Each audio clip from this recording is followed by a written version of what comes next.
Friends, మీకు ఈ video నచ్చితే లైక్ చేయండి, సబ్స్క్రైబ్ చేయండి. యామిని కావ్యకి ఫోన్ చేసి ఆ సిద్ధార్థని పంపించింది ఎవరనుకుంటున్నావు, నేనే అని చెప్పేసి అంటూ ఉంటుంది. ఆ మాటలు విన్నాకనే అక్కడ ఉన్న కావ్య అయితే ఒక్కసారి షాక్ అయిపోతూ ఉంటుంది. ఇంతలో అక్కడ ఉన్న యామిని మాత్రం అవును, ఆ సిద్ధార్థిని పంపించింది నేనే, ఈ కంపెనీని కొలాప్స్ చేయడానికి కూడా నేనే.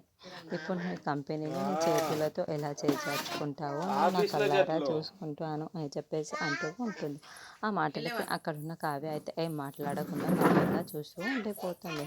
ఇంతలో అక్కడ ఆమెని మాత్రం అవును, ఆ కంపెనీ నీ చేతులారుగా కుప్పకూలిపోతుంది. ఆ విషయం కానీ మీ ఇంట్లో ఉన్న వాళ్ళకి తెలిసి ఏం జరుగుతుందో నీకు తెలుసు కదా, మీ ఇంట్లో ఉన్న అందరు నిన్ను అసహించుకుంటారు కావ్య అని చెప్పేసి అంటుంది. ఆ మాటలు వినగానే అక్కడున్న కావ్య అయితే చాలా కోపంగా యామిని మాటలకి చాలా కోపించుకుంటూ ఉంటుంది. ఇంతలో అక్కడ యామిని మాత్రం ఇప్పుడు ఏమనుకుంటున్నావు కావ్య, రాజుకి నువ్వు నిజం చెప్పేయాలనుకుంటున్నావా ఏంటి, అది కూడా ముందు జరిపావు కదా, ఏం జరిగిందో నీకు గుర్తుందా, బాగా రాజుకి ఈ విషయం తెలిస్తే అని చెప్పేసి అంటుంది. ఆ మాటలు వినగానే అక్కడున్న కావ్య అయితే ఒక్కసారిగా షాక్ అయిపోతూ ఉంటుంది.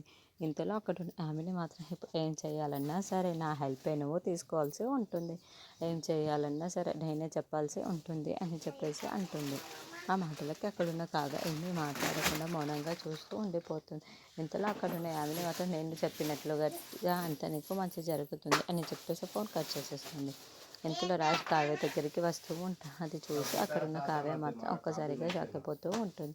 ఇంతలో అక్కడున్న రాజు కావ్య దగ్గరికి వచ్చి ఏదో చెప్పాలని పిలిచారు, అదేంటి త్వరగా చెప్పేస్తే చాలా బాగుంటుంది కదా అని చాలా సిగ్గుపడుతూ అంటాడు. ఆ మాటలకి అక్కడున్న కావ్య ఏం మాట్లాడాలో తెలియక అలా రాజు వైపుకు చూస్తూ ఉండిపోతుంది. ఇంతలో అక్కడున్న రాజు మాత్రం కళావతి గారు నాకు చెప్పడానికి ఇక్కడే పిలిచి ఉంటారు, అదేదో త్వరగా చెప్పేస్తే చాలా బాగుండేది అని చెప్పేసి తన వైపుకు చూస్తూ ఉండిపోతాడు. ఇంతలో అక్కడున్న కావ్య మాత్రం చాలా కంగారు పడుతుంది.